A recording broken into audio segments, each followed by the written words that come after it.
Welcome to episode 399 of the 2 Minute Warning. Today I'm looking at the Toronto Raptors and whether or not they will miss the NBA playoffs. Before getting into that topic, question for you guys watching. Who is the all-time leader in rebounds in Toronto Raptors franchise history? If you know the answer, comment it below. If you do not, I will reveal it at the end, so stay tuned. But looking at the Raptors right now, we know they're a highly successful team that has good playoff experience. They just won the NBA Finals 2 years ago. They won 7 games in the divisional round with the Boston Celtics last year. And now, this year, it's still early in the season, but they are not looking great. However, I do think they have potential. Right now, they are 7th seed in the Eastern Conference. However, and they're right at 500, 17-17, which does bring concern. However, I do think they will be fine. While I don't think they're a huge playoff threat, I do think they are a locked-in playoff team, mainly due to the fact that the East is just really not a strong conference. Yes, there's talent, and arguably the East might have the best team, but pure depth-wise, I do think the East has worse teams than the West. In the West, I believe the Mavericks are 17-16, sitting right outside the playoffs in the 9th seed.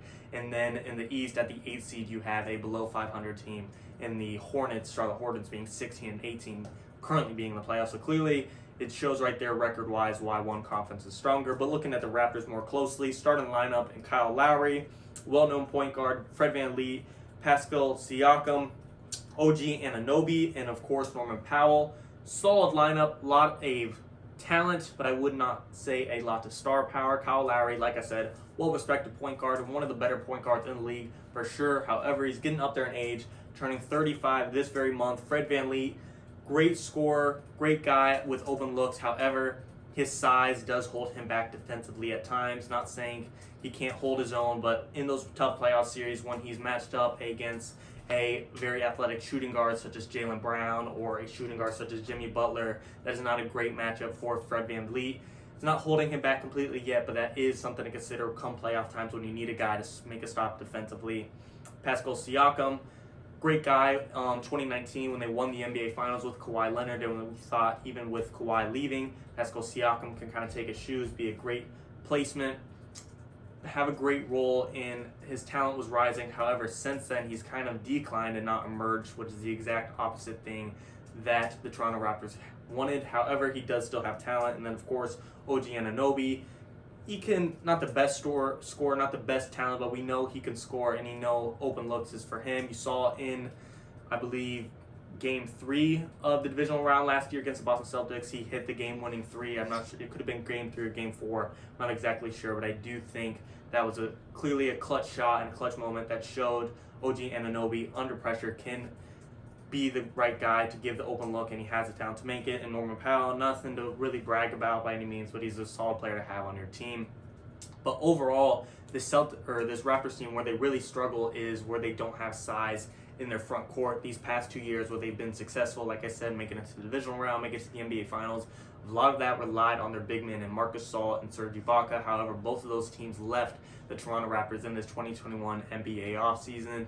Marc Gasol went to the Lakers, Serge Ibaka went to the Clippers, both guys leaving for LA, and now the Toronto Raptors are left without a big man. Siakam's kind of taken a role of trying to fill in the big man role of being in the front court, playing center at times, and really that's just not a good position for Pascal Siakam. So really, down the stretch, that will be concerning, them not having a big man, even though Gasol and Ibaka are not in their primes, not the best centers in the league by any means. Having a role player big man is better than not having big men at all, and therefore that affects the Toronto Raptors. I do think, however, with the talent they do have, like I said, in VanVleet, in Lowry, and Siakam, even though he's not what we wanted, he still has talent.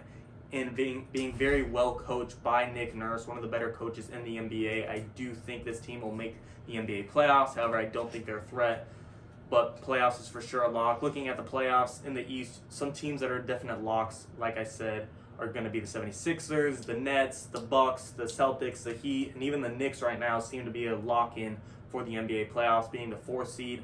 And really, 7th seed down, you got the Raptors being the 7th seed, 8th seed being the Hornets, and then a couple of teams just rotating in and out right around that 9th, 10th, 8th seed is the Pacers, the Bulls, the Hawks, even though their head coach just got fired, and even the Wizards. If Bradley Beal keeps doing his thing, they could somehow make a push. You have to remember the playoffs this year, due to being 72 games, are allowing the playoffs to be a top 10 seeds make the playoffs, and 7 through 10 have a play-in. So really the Raptors, not saying they'll get down to this situation, but even if they do have some lack of talent and lack of size in their front court, even if they do fall in the lower seeds, all they got to do is make top 10 to make a play-in. So I just don't see this team not making the playoffs no matter what, with 2 extra seeds basically being added on to the playoff bracket. I got the Raptors making the playoffs.